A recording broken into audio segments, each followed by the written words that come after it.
the governor and the speaker and I worked well together. In fact, better than the Senate and the House has ever worked together.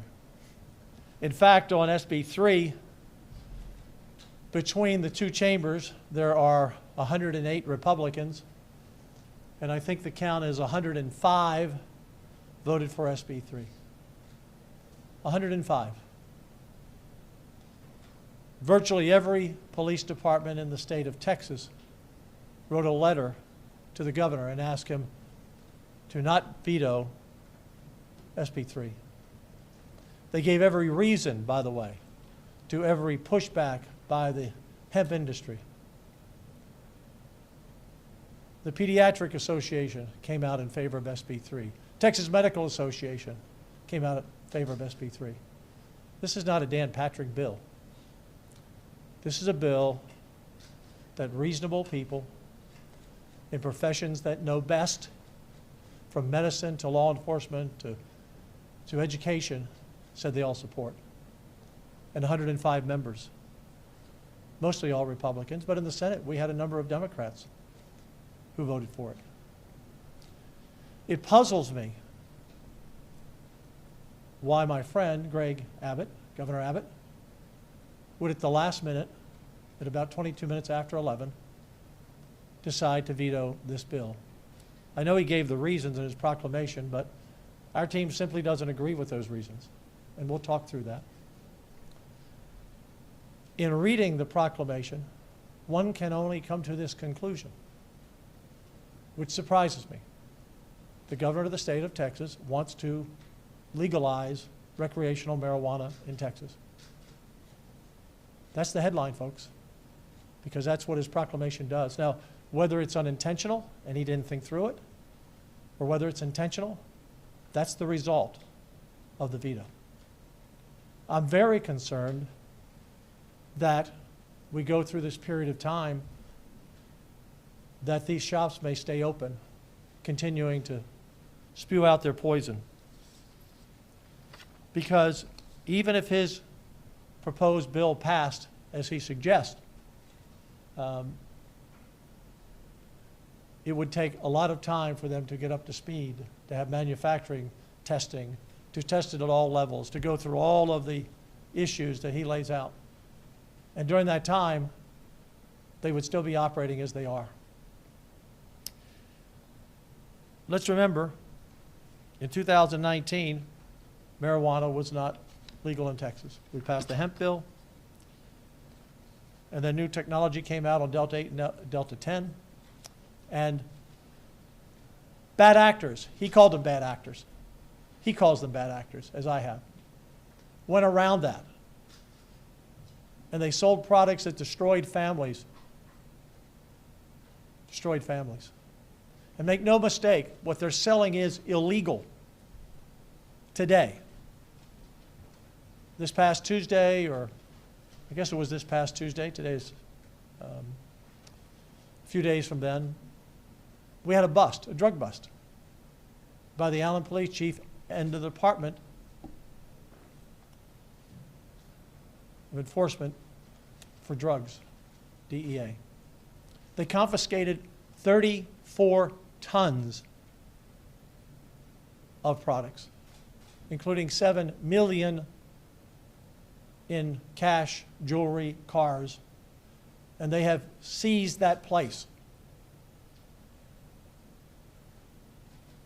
34 tons.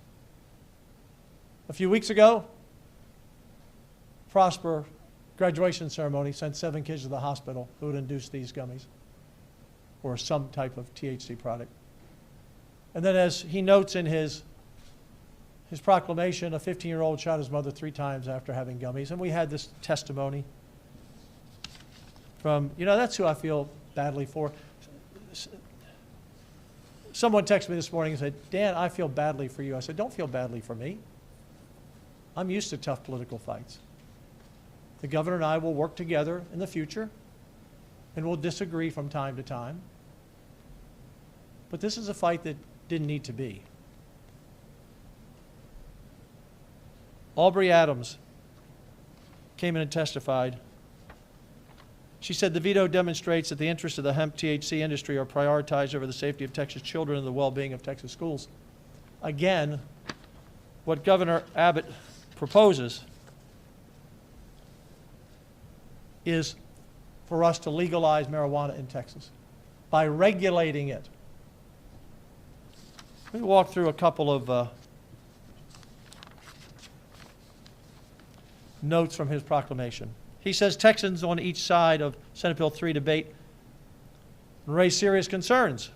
But one thing is clear: to ensure the highest level of safety for minors as well as for adults who obtain a product more dangerous than what they expected, Texas must strongly regulate hemp and do so immediately. The best way to protect the adults and the children is to ban the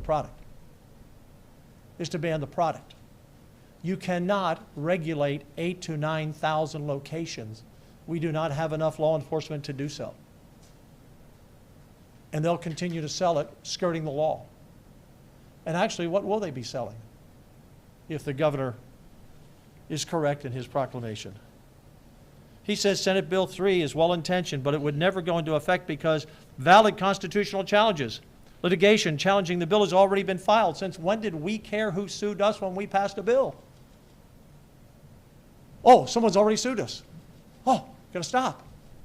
I'm sure if they haven't already, they're going to sue us on school choice and the 10 amendments.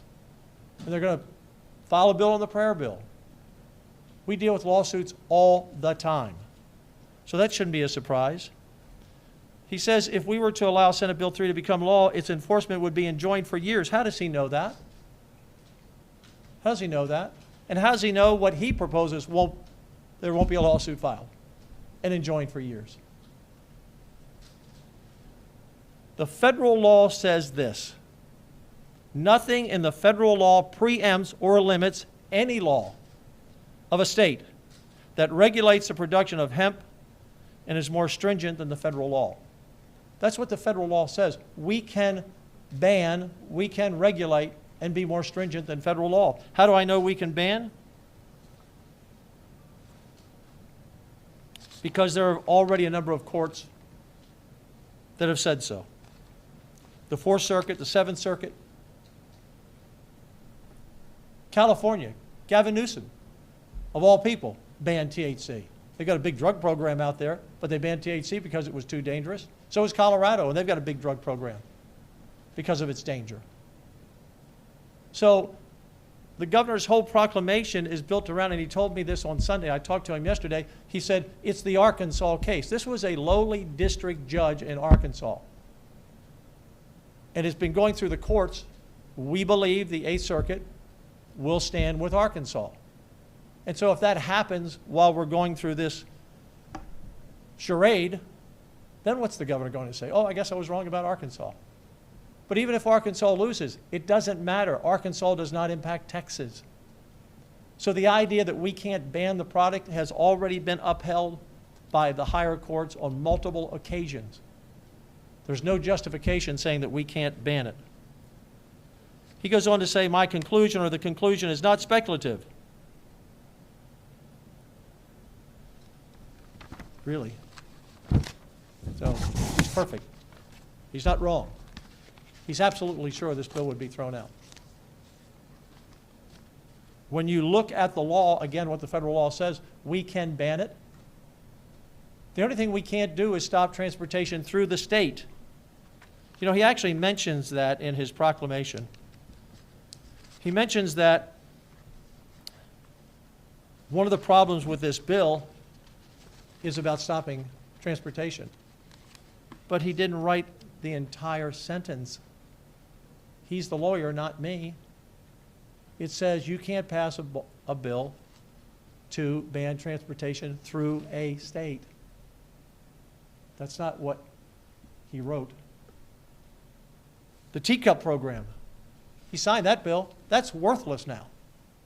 Here we passed maybe the best teacup program, Texas for Compassionate Use, to address those with PTSD, cancer, Crohn's disease, we added. Who's going to go there now when they can go to any smoke shop and get what they want? That's why no one grew their licenses before. So at the end of the day, what puzzled me was The last time I talked to the governor in the Capitol before session, he said, don't worry about the bill. He said, your bill is fine. That's what he told me, in front of witnesses.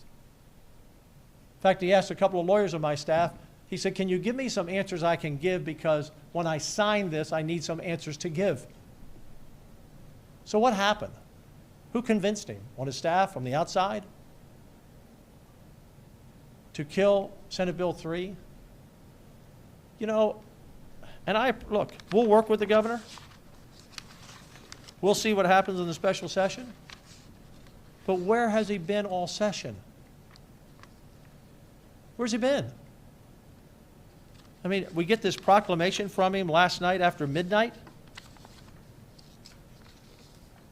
And he parachutes in at the last moment with arguments that we do not think are valid. I mean, he talks about the takings, for example. Well, we can't have a takings here. It's one of the reasons I have to veto this bill. But yet in his own proclamation, one of the things he lists is we will not allow hemp and vape shops near schools or churches. So he's going to take them. He's going to tear up their lease. Tell them they got to move. I think that's the takings. I think he might be sued over that. He talks about basically that we have to leave the status quo where it is. In other words, if we regulate this, and what do you regulate? You regulate things that are legal. And that's why I said, and I'm stunned that he wants to legalize marijuana in the state of Texas. So I'm not having a bad day. Texas is having a bad day, because if we become Washington State or Oregon or Colorado on products that we cannot possibly test in 8,000 or 9,000 locations with the small law enforcement we have doing their best, you can hit one here, one there. He's going to allow them to sell above the 0.3%, which is in federal law. That's what his proclamation says. So why doesn't he just come out? I hope he'll make a statement today and say, yes, the lieutenant governor is right. I am for legalizing marijuana for adults in the state of Texas. Because that's news to me. It was news to me when he changed his position on casino gambling. It was news to me when he changed his position on sports betting, which don't have the votes in the legislature either. Who are we as a state? We think we're going to attract business here if we got a bunch of people high on marijuana at very high levels? Is that who wants to come here and build their plant here, open up a business, move their family here? We're not Colorado, and we're not Oregon, and we're not Washington State. We're Texas. And I will not sign a bill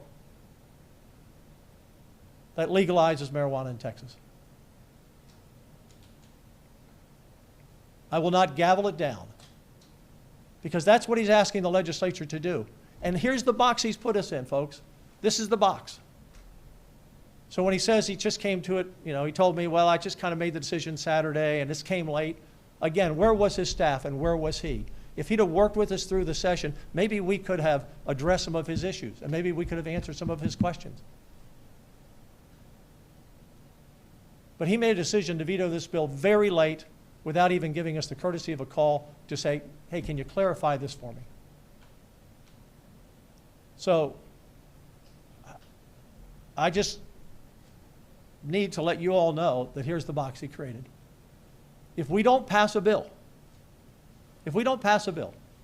that regulates hemp and marijuana, then the status quo continues in those 8,000 shops and they keep selling all this poison and kids keep getting sick and parents keep losing their children and people walk out in front of trains and people shoot somebody. And by the way, if that happens, I'm sorry, Governor, it's not on us. We'd abandon it. So if we don't pass a bill, the status quo continues.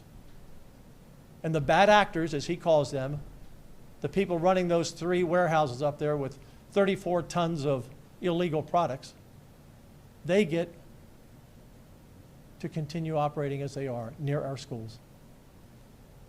But if we pass a bill as he recommends, then we're legalizing marijuana. So he's put the legislature in a very bad position. Like I said, politics can be hardball. I respect the governor. I'm not a lawyer. He's a Supreme Court judge, former Attorney General. But his argument is flawed. Other courts, circuit courts, have ruled we can ban the product in states. We're not, and other courts have ruled. The Supreme Court has ruled it's not a taking if you take something illegal from someone. He worries about the hemp farmers. Our bill doesn't even mention the hemp farmers. We deal with consumable products, and he throws in healthcare products and those. Ours dealt with drugs and food, primarily. So there's nothing in his proclamation to me that makes any sense. It contradicts itself. And it looks like someone on his staff just lifted the TABC code, Texas Alcoholic and Beverage Commission, and put it into his proclamation. It says stores will be closed on Sundays. Stores can only be open 10 to 9. That's right out of the TABC code on liquor stores, packaged goods stores. He says, we will regulate it that you are limited to your purchases. You can only buy so many products. Wait for that lawsuit from someone. Are we going to start limiting, how many bottles of Jack Daniels you can buy, or how many six-packs you can buy? None of his proclamation makes sense to me and to my legal team. Questions? Do you see any middle ground between you and the governor, or is this, you guys are polar opposite? We have lots of agreements and disagreements at time of session. We usually find common ground. But this veto this late, after he told me he was going to sign it, your bill's fine. And he told me yesterday, well, after I looked at it, there's some problems here. Problems that we answered all the questions. And he still vetoed the bill.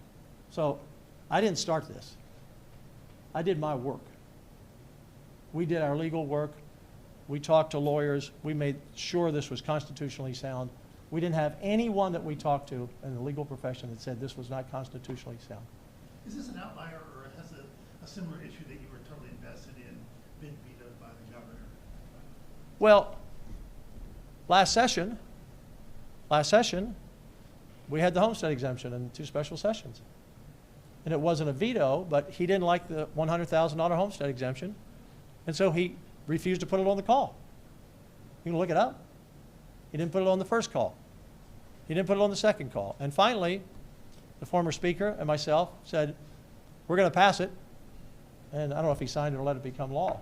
So it's different. But that was one of those things where I was surprised too, because everybody wanted the $100,000 homestead exemption except the governor. And now it's $200,000 for seniors. He didn't say anything this year. And it's $140,000 for everybody else. So this is similar, but that wasn't a veto. But in that case last year, he never said to me he was with me on it. So that was his right.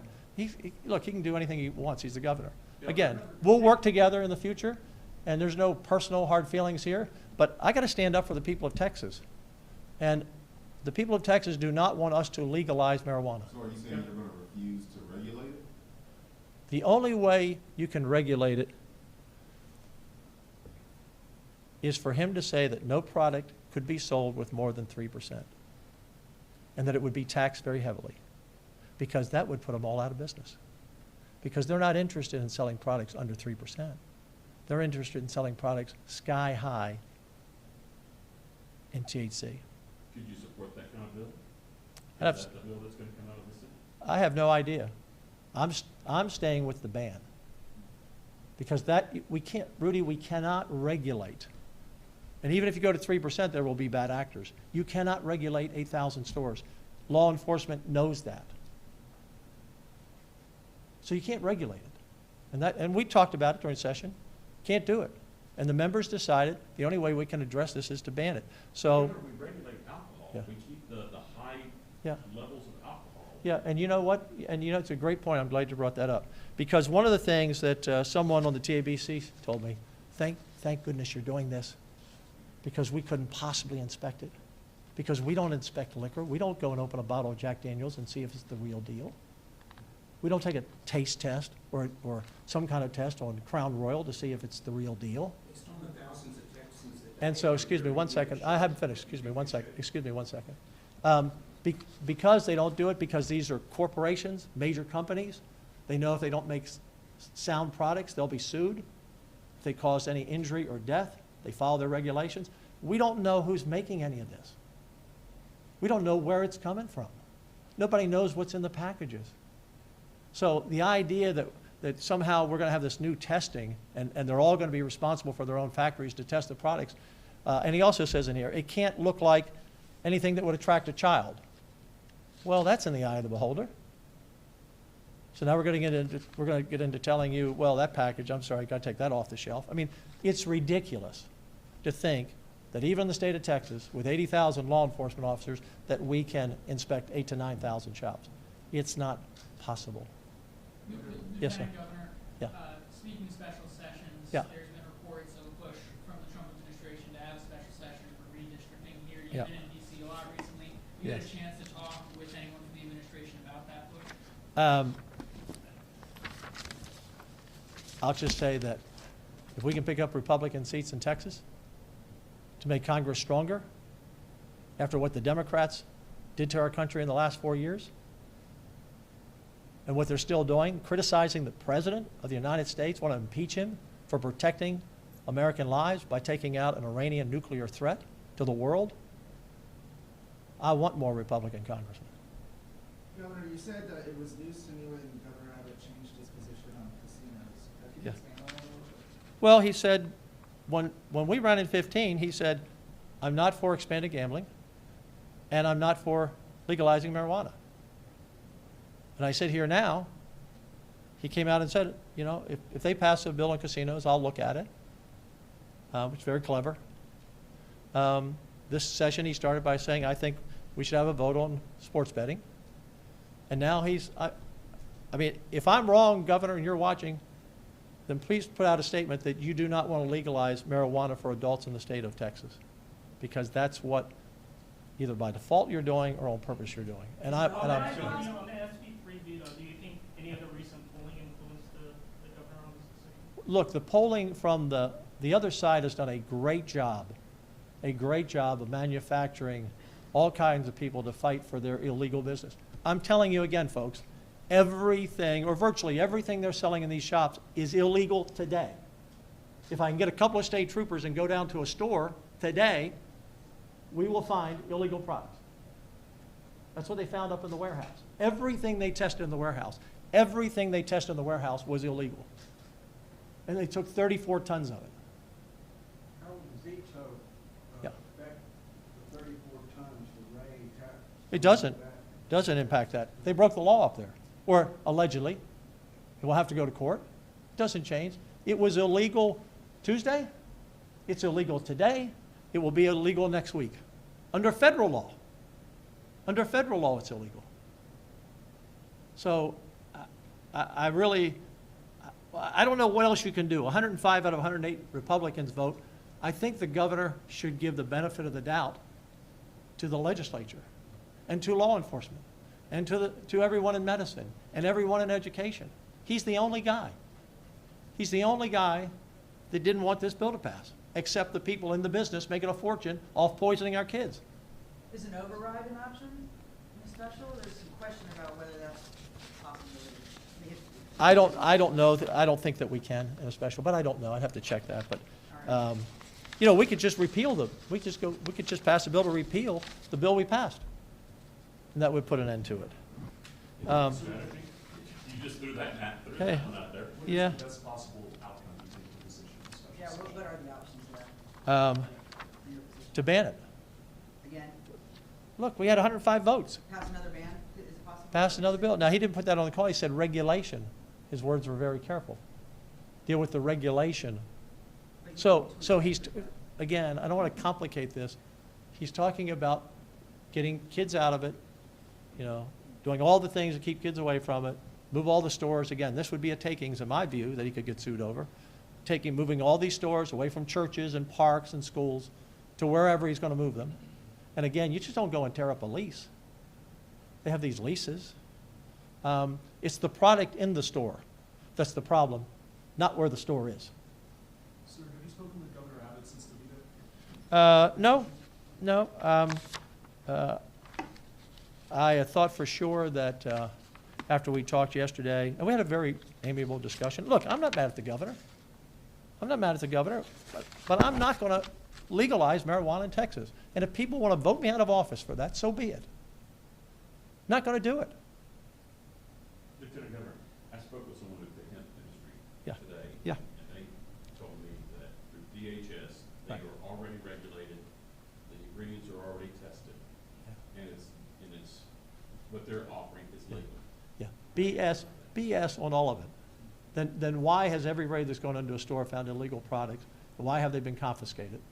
And why did DEA come in? And look, here's the other thing. We have no idea who's making this product. Are they terrorists? Is this a terrorist money laundering scheme in Texas? Is it a cartel money laundering scheme? You know, someone told me I better watch my step. That's what someone told me. I better watch my step. Because this whole idea by the industry again saying, well, these are mom and pop businesses. No, they're not. There may be a few. This is all orchestrated. As I said, over 3 or 4 years, 8,000 to 9,000 shops open up. They all look the same. They all have the same products. They all have the same footprint. They're all built in the same spot around schools, or most of them. No, that wasn't a coincidence, Rudy. That's organized crime behind it. Very likely. Very likely. Are you saying you would I'm watch s- your step? When someone tells you to watch your step, you can read that how you want. And with that, are you concerned about losing votes, given the very public backlash that the bill got and these threats that you're talking about? Are you worried that you're not going to have as many votes in a special session for an outright ban? Not votes for you, but votes for. Yeah, Oh, yeah. look, I'm not sure what the members are going to do. That will be up to them. But they will understand they're casting a vote to legalize marijuana in Texas. I don't know how they'll react. But I'm not. Lieutenant Governor, I will not be on the podium. If their votes are there, and I always follow the will of the Senate, and the Senate wants to vote for it, that's up to them. It would have to have 15 Republican votes. Out of 19 members, we're down one now with Kelly Hancock gone. So it has to meet that threshold on any bill. I don't know if there are 15 to legalize marijuana. I don't want to do that to my state. And look, I know this is what confused me about the governor. He doesn't want to do that either. I mean, he makes my argument in his proclamation. Bad actors, the bad things that are happening to kids. And so his answer is, well, we're going to stop the kids. We'll just regulate it. We'll legalize it. And I don't think he's ever run on that platform. I doubt if he'd run on it this year when he's running for governor. I'd be surprised, but maybe he will. Maybe I missed a step. will you support a Senate bill to have a hearing in the Senate, or will you wait for a House bill to come to the Senate? Rudy, I won't speculate. We have a ways to go and a lot to do. But I personally,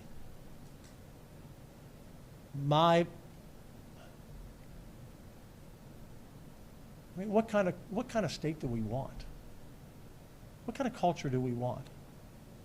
Do we want everybody high? I mean, everyone will tell you in those other 3 states, work product is going down. Everywhere you go, it smells like grass. It's awful. The last time I went to Colorado, I didn't want to go back anymore. I don't want that for Texas. You know, gaming and sports betting, that's a people's choice, whatever they want to do. If that happens, it happens. But this is life and death. This is life and death, Rudy. This destroys lives. This reaches a whole nother level. Last Yes, sir. question. Last- Do you plan to speak with Governor Abbott ahead of a special session on this issue to make your points and maybe try to? Yeah, look, I want to repeat. I'm not angry with him, but I'm not happy that he vetoed it how he did it. I would be untruthful if I said, oh, that's fine. To do it at 11:22 at night, I really felt sorry for all those people that came and testified, that poured their hearts out.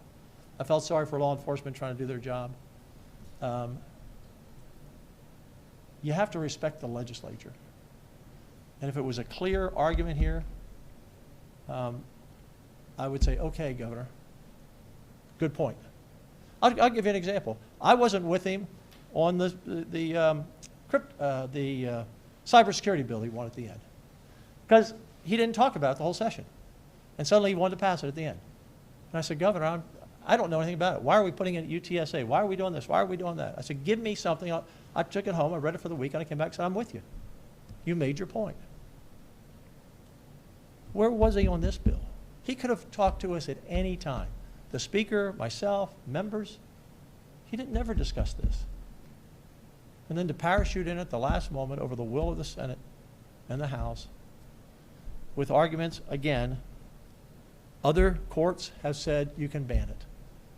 We're not, our bill doesn't impact farmers at all because it only deals with drugs and food, consumables. The law before 2019, when we passed the hemp bill, marijuana was illegal in the state. It's still illegal in the state, and he now wants to make it legal. By this veto, he has now put us in a box. If we do nothing, the status quo continues for the next 2.5 years, 3 years, to the next session until you can pass a law, which would be devastating to families, or we have to capitulate and vote for the lesser of two really bad evils. So that's the box we're in. We will work through it, hopefully, but people can say what they want. It's not the state I want. I don't want my kids and my grandkids growing up where everybody's high. Because his bill, what his bill says, his proclamation, that this will be the high-level THC, because according to him, now that that's already happened, he quotes a case in there that you can't go back and take that back because that would be unfair, in essence. They've already built a business. They're already selling this terrible stuff. So we can't go back and take it from them. It's illegal, yes we can. You didn't get your film incentive bill passed. Can you talk about that? Your film incentives bill, listen. Hey, look, we had a great session. The governor and I worked on everything. We passed probably more Senate priority bills than we've ever passed. I'm not arguing with that. But most of those bills, a few did. Most of those bills weren't life and death. It didn't destroy families. Thanks, everyone. Yes, we did. What about Thank bail you. reform? Thank You want you. bail reform on the special session? Yeah, I'd like to see the bail reform on the special session. Those two bills that didn't pass, Democrats want to allow murderers who have already been charged once to get out of jail so they can kill again. And they can't stand up for that, or illegal immigrants who have done that like they did to poor Jocelyn Nungary. I don't understand the humanity in that, quite frankly. Don't understand. We didn't have any problem Democrats in the Senate voting for it. It's the House Democrats. So thank you all very much. Hey, have a great summer, and we'll see what's next, right? All right, thank you all. Thank you. Want to comment on the Houston trade for Durant? He's a pretty darn good ball player. He was 36. There you go. He can be the difference maker to win a championship.